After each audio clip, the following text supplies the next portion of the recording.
اعوذ باللہ من الشیطان الرجیم بسم اللہ الرحمن الرحیم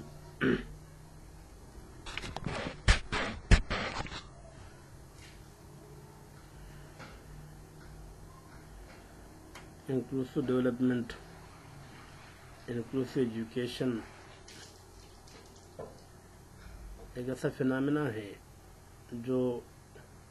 پاکستان میں آج تک جتنے لوگوں نے کام کیا ہے وہ کام ان کا ریکارڈ نہیں کیا جا سکا۔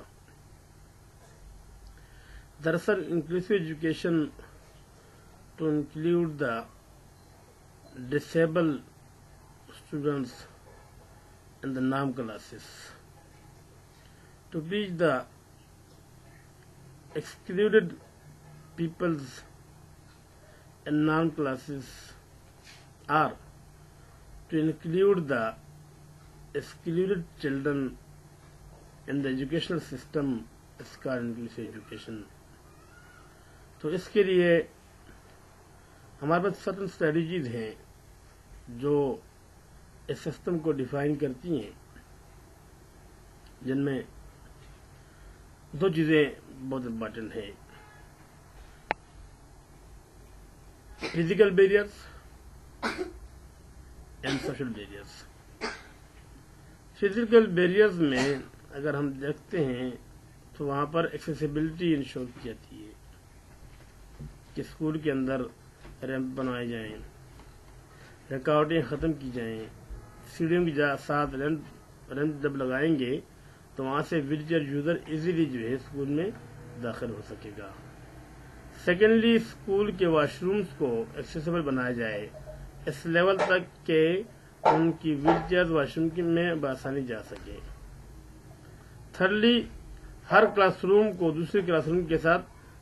اس طرح بنایا جائے کہ ایک کلاس روم سے دوسری کلاس روم میں جانے کے لیے ویل چیئر یوزر کو کوئی مسئلہ نہ ہو۔ ففتھلی، کلاس کے دروازے ایسے ہی بنائے جائیں کہ جس میں سے اپنا ویل چیئر یوزر آسانی سے اندر داخل ہو سکے۔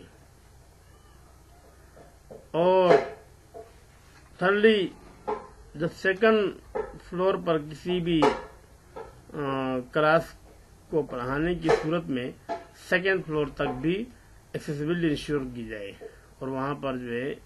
ریمپس بنوائے جائیں، سیڑھیوں کے بجائے ریمپس بنوائے جائیں تاکہ ویل چیئر یوزر خود جو ہے وہاں پر خود چل کے جا سکے۔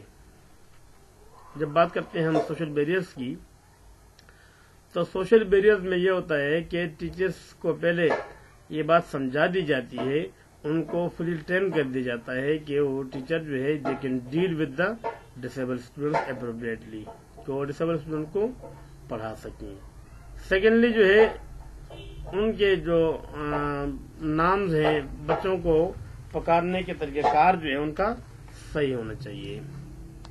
بچوں کو برے ناموں سے نہ پکارا جائے، اور ان کو بچوں اور ساتھی بچوں کو بھی سمجھایا جائے کہ یہ آپ کے دوست ہیں، آپ کے ساتھی ہیں، لہٰذا ان کو غلط ناموں سے نہ پکاریں۔ اور پھر قرآن پاک کے حوالے قرآن پاک کیونکہ ہمارا جو کریکولم بیس کرتا ہے نظریہ حیات کے ساتھ، تو ہمارا چونکہ نظریہ حیات نظریہ اسلام ہے، اور نظریہ اسلام کے مطابق جو ہے قرآن پاک میں آتا ہے وَلَا تَنَابَزُوا بِالْأَلْقَابِ، کہ کسی کو برے ناموں سے نہ پکارا جائے، اور قرآن برے ناموں سے پکارنے والے شخص کو پسند نہیں کرتا، اور اس طرح اسلام بھی اس کو پسند نہیں کرتا۔ تو انکلوسیو ڈیولپمنٹ یا انکلوسیو ایجوکیشن ایک ایسا فیکٹر ہے کہ جہاں پر اس کے فوائد بہت ہیں، کیونکہ 1757 میں جب اسپیشل ایجوکیشن کی بنیاد پڑی تو انہوں نے ویل اسٹیبلشڈ اسکول بنائے، ویل ڈیکوریٹڈ تھے اور ویل اکوپڈ تھے، اس میں ویل ٹرینڈ ٹیچر موجود تھے، لیکن ان کلاس اسکولوں میں وہ اسکول اوور برڈن ہو گئے۔ پھر لوگوں نے سفارشات سے اپنے بچوں کو داخل کرنا شروع کیا،